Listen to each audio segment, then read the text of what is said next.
LPG ગેસની અછતને કારણે દાહોદની ઐતિહાસિક રેલવે કેન્ટીનને તાળા લાગી ગયા છે।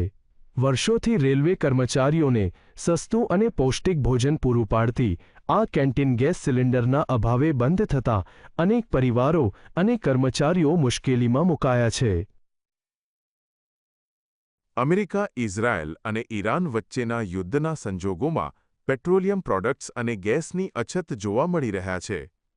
લોકોએ જીવનની રૂટીન પર પડતી અસરની ચિંતા વ્યક્ત કરી છે। દાહોદમાં અંગ્રેજોએ બનાવેલા રેલવેના કારખાનામાં વર્ષોથી રેલવે કર્મચારીઓ માટે રેલવે કેન્ટીન ચલાવાઈ રહી છે। અહીં ભોજન માત્ર 30 રૂપિયામાં આપવામાં આવે છે।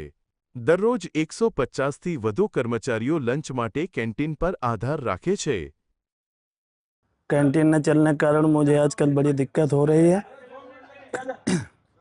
जल्दी कैंटीन चालू की जाए जिससे हमें आने जाने में दिक्कत होती है विकलांग होने के कारण, तो कैंटीन चालू हो जिससे हमें खाना मिलता रहे और हम काम करें। અંદર વર્કશોપમાં કામ કરું છું, પણ ગેસના સિલિન્ડર ન હોવાથી કે જમવાનું મળતું નથી। જલ્દી ગેસના સિલિન્ડર મળે એવી અમારી માંગણી છે। ઈરાન યુદ્ધના કારણે સમગ્ર દેશમાં એલપીજી અને સીએનજી બોટલની અછત સામે આવી છે।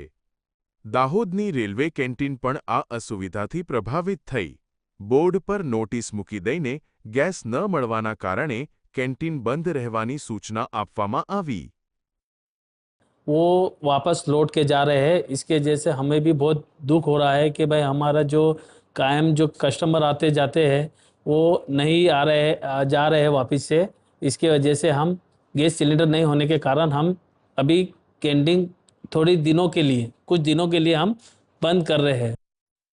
હાલમાં કર્મચારીઓ અને શ્રમિકોમાં એક જ માંગ ઉઠી છે કે તંત્ર દ્વારા વહેલી તકે ગેસ સિલિન્ડરની વૈકલ્પિક વ્યવસ્થા કરવામાં આવે।